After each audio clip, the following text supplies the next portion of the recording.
train here at Comic-Con 2010, endeavoring to be at every place, every possible place of the convention center. I'm actually over in some part I've never actually been at, but I'm here now because Gamer Grub is here, and that's why you have to be here. So say your name and tell us everything about Gamer Grub. Sure, everything. My name's Keith, founder of Gamer Grub, and I basically invented Gamer Grub when I was getting just tired of getting crumbs on my fingers and grease on my keyboard, and decided to do something different. You know, I was getting all Cheetos and Fritos and Doritos and just goop everywhere. I'm like, okay, I don't like that. How do I fix it? And I decided to invent Gamer Grub to address all the concerns about multitasking and gaming and eating delicious snacks at the same time. I hate to ask this, why hadn't Frito-Lay already done this? Why hadn't some of the majors? Because it seemed like it was a great topic to give gamers their own identifiable brand to have and stuff. They just hadn't thought about it, hadn't got into it.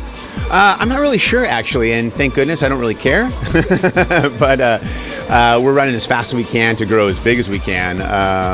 But again, staying true to the gaming community and responding to the gaming community's needs. And I don't really know if big companies or big conglomerates like that really care that much necessarily about their consumers as much as we do, since we're so small. For the niche, because you actually are a player, so you actually knew what you wanted to have right away for it like that. Now, what came with the flavors? What came first, and how did it evolve from that? I mean, I love barbecue. I had to admit, I'm sorry, but by Southern roots, I had a little barbecue, and I loved this stuff. Basically, the community told us what flavors they wanted. I mean, we started out with pizza, we started out with peanut butter and jelly, and we could put it out to the gaming community and said, we want barbecue. I'm like, okay, whoa, how do we do barbecue, and kind of figure out how to make that work with the neurotransmitters and all the taste profile and the goals that we're trying to set for, you know, perfect taste.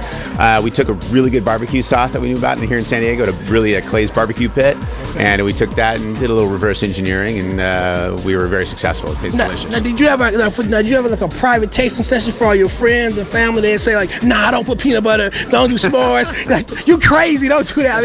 I mean, what did the tasting process come through? Yeah, no, absolutely.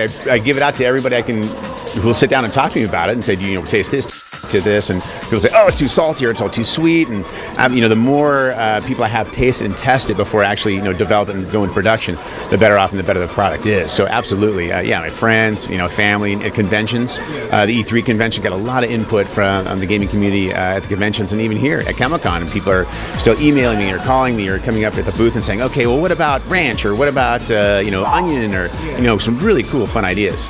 Definitely. I just think there's a lot to expand because the name is so cool, though. You know what I mean? Because you can't get any better name than Gamer Grub, because that just encompasses so much. You know what I mean? For that community and stuff.